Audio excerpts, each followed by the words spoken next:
வெள்ளக்கிட்ட village food channel பார்க்குற எல்லாருக்கும் வணக்கம். இன்றைக்கி நம்ம சேனலில் ஒரு வெஜ் ரைஸ் தான் பார்க்க போகிறோம். இது கோயிலுக்கு பிரசாதம் செய்கிறோம், அதை தான் அப்படியே வீடியோ எடுத்தோம். இதுக்கு 2 கிலோ நூக்கல், 2 kilo carrot, 2 kilo beans, 5 kilo வெங்காயம், ஒரு பெரிய கட்டு கொத்தமல்லி, புதினா. வாங்க தாளிக்கிறத பார்க்கலாம். இதுக்கு ஒரு கைப்பிடி அளவுக்கு பிரிஞ்சி இலை, ஒரு கைப்பிடி அளவுக்கு பட்டை, லவங்கம், ஏலக்காய், ஸ்டார் மொட்டு எல்லாம் போட்டு நல்லா வதக்கிட்டு கூடவே வெங்காயத்தையும் சேர்த்து நல்லா வதக்கிட்டோம். அதுக்கடுத்து 2 கிலோ இஞ்சி, 2 கிலோ பூண்டு இதையும் சேர்த்து நல்லா பச்சை வாசனை போகிற அளவுக்கு வதக்கிடுறோம்.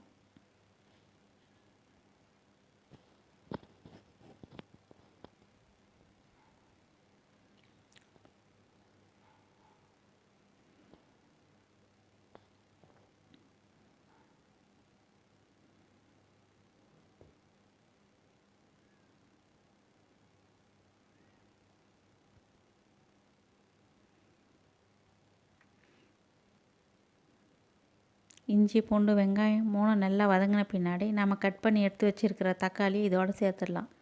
இதுக்கு 5 கிலோ தக்காளி எடுத்து வச்சுருக்கிறேன், கட் பண்ணி வச்சுருக்கிறேன்.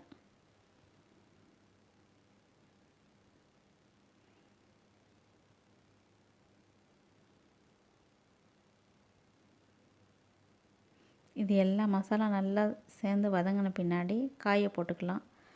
இதுக்கு 3 லிட்டர் தயிர் தொய் வச்சுருக்கிறேன். இது காய் வதங்கின பின்னாடி காய்களோட சேர்த்து வதக்கிடலாம்.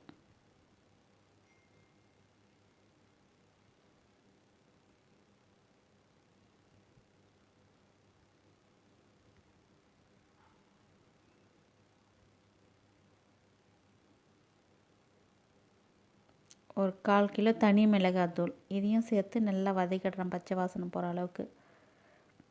தயிர், தக்காளி, வெங்காயம் எல்லாம் வதங்கின பின்னாடி நம்ம கட் பண்ணி எடுத்து வச்சுருக்கிற எல்லா காயும் அதோடு சேர்த்துட்டேன். இப்போ இதுவும் நல்லா வதங்கணும். பாதி வேகிற அளவுக்கு இதுலேயே வதக்கிடணும்.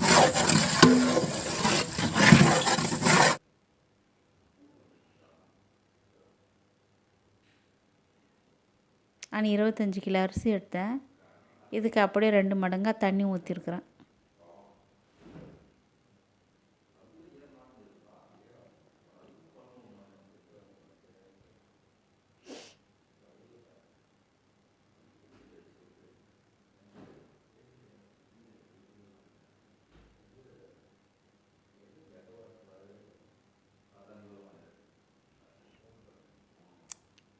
இப்போ புதினாவை இதோடு சேர்த்துட்டேன்.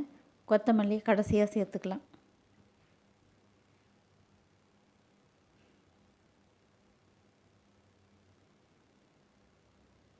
ஒரு கிலோ பட்டாணி வேக வச்சு எடுத்து வச்சுருந்தேன்.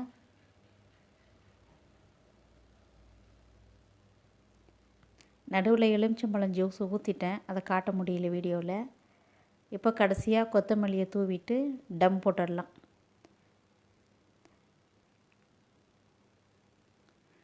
இது விறகடுப்புன்றதுனால நம்ம அடுப்பு எரியிற நெருப்பை அப்படியே வாரி நேரடியாக போட்டுடலாம். பக்கத்துலேயே இன்னொரு அடுப்பு பற்ற வச்சுருக்கிறேன். இது எண்ணெய் கத்திரிக்காய் தாளிக்கணும், அதுக்காக பற்ற வச்சுருக்கிறேன்.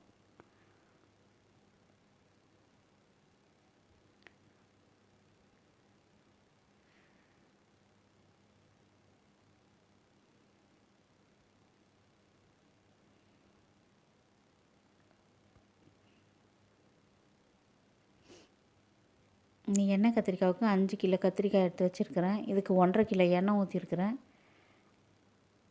ஒரு 3/4 கிலோ வெங்காயம் கட் பண்ணி வதக்கி வச்சுருக்கிறேன். கூடவே ஒரு 4 கொத்து கருவேப்பிலை, ஒரு 10 பட்டை, லவங்கம், 1/4 கிலோ இஞ்சி, 1/4 கிலோ பூண்டு எல்லாமும் சேர்த்து நல்லா வதக்கிடலாம்.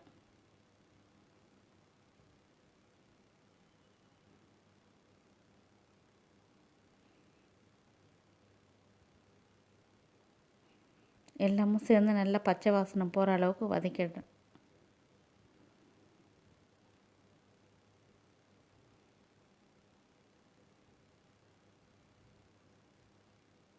நல்லா வதங்கி வந்துடுச்சு. இப்போ நாம் கட் பண்ணி எடுத்து வச்சுருக்கிற கத்திரிக்காயை இதோட கொட்டிடலாம்.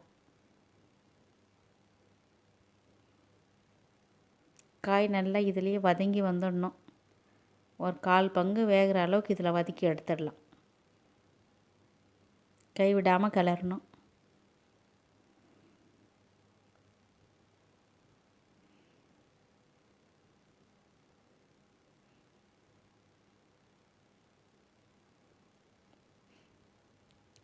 ஒரு கால்வாசி வதங்கி வந்துடுச்சு.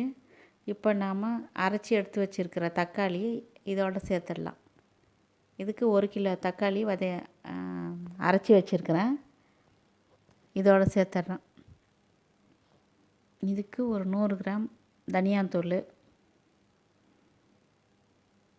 ஒரு 2 ஸ்பூன் அளவுக்கு மஞ்சள் தூள், அதுக்கப்புறம் 100 கிராம் வெறும் தனி மிளகாத்தூள்,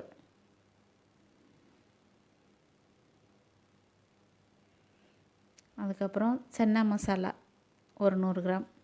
இது தேவைப்பட்டால் சேர்த்துக்கலாம், அந்த டேஸ்ட்டு பிடிக்கிறவங்க. இல்லைன்னா தனியாத்தூள் மிளகாத்தூள் மட்டும் போட்டுக்கலாம்.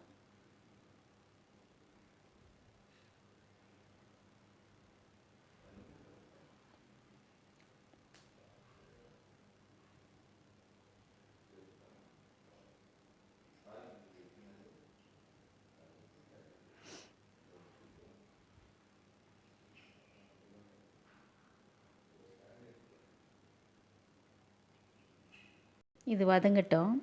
அதுக்குள்ளே நம்ம காய் சாதம் எப்படி இருக்குதுன்னு பார்த்துடலாம்.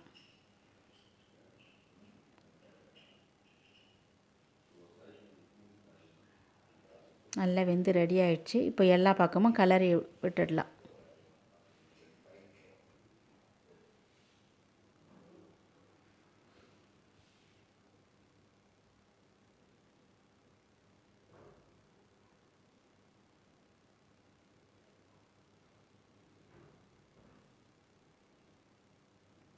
இப்போ கத்திரிக்காய் ஒரு 3/4 திட்டத்துக்கு வெந்து வந்துடுச்சு.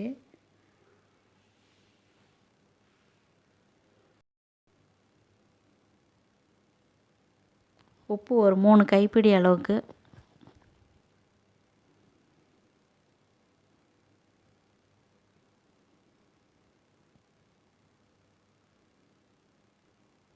அப்புறம் இதுக்கு ஒரு 3 தேங்காய் அரைச்சி எடுத்து வச்சுருக்கிறேன். கூடவே ஒரு 1/4 கிலோ எள். இதுக்கு நான் வெள்ளை எள் தான் போட்டுக்கிறேன், கருப்பு எள்ளும் போடலாம். அப்படியே பச்சையாகவே அரைச்சி எள்.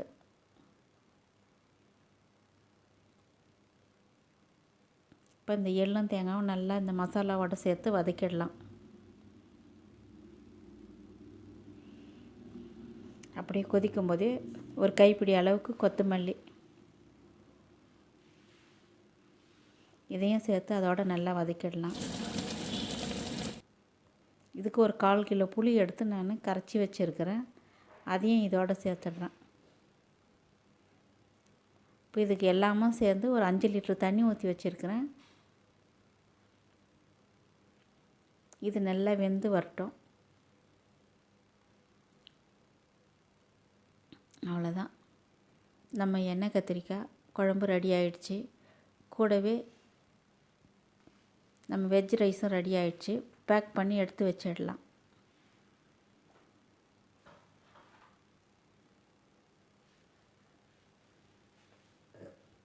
அவ்வளோதான், கோயிலுக்கு கிளம்ப வேண்டியது தான்.